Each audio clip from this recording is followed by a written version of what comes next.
নমস্কার বন্ধুরা। গত বুধবার সকালে প্রতিদিনের মতন মর্নিং ওয়াক করতে বেরিয়েছিলাম, কিন্তু সেদিন মর্নিং ওয়াকটা শেষ করা হয়ে ওঠেনি।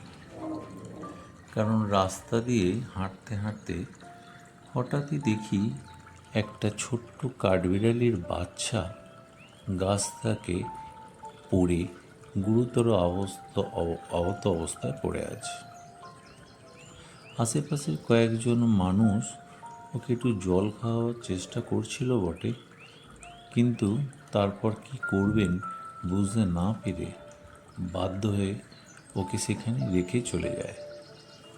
এদিকে চারপাশে অনেকগুলো কাক ঘোরাঘুরি করছিল।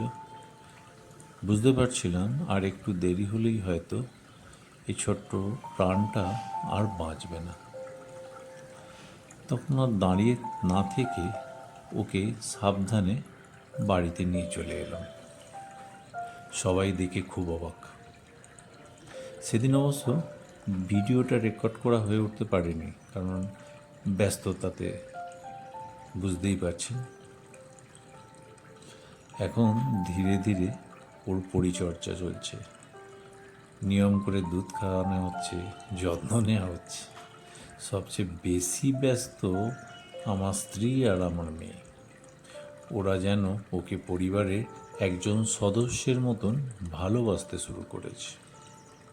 সত্যি বলতে কি, ছোট্ট বাচ্চাটা ভীষণ মিষ্টি। ওকে দেখলেই মনটা ভালো হয়ে যায়।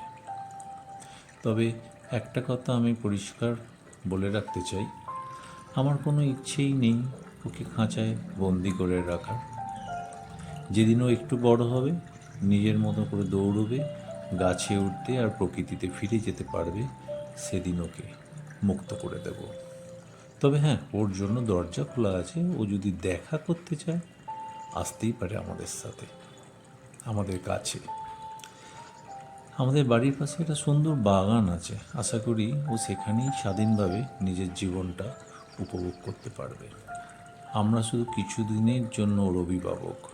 প্রকৃতির সন্তানকে শেষ পর্যন্ত প্রকৃতির কাছে ফিরিয়ে দেওয়াই আমাদের দায়িত্ব। আপনাদের সবার কাছে একটাই অনুরোধ, রাস্তার ধারে যদি কখনো কোনো অসহায় প্রাণীকে দেখতে পান, আর যদি আপনার পক্ষে সম্ভব হয়, তাহলে একটু সাহায্যের হাত বাড়িয়ে দেবেন। আপনার সামান্য চেষ্টা হয়তো একটি প্রাণ বাঁচিয়ে দিতে পারে। ধন্যবাদ। ভালো থাকবেন, সুস্থ থাকবেন। আবার দেখা হবে পরের ভিডিওতে।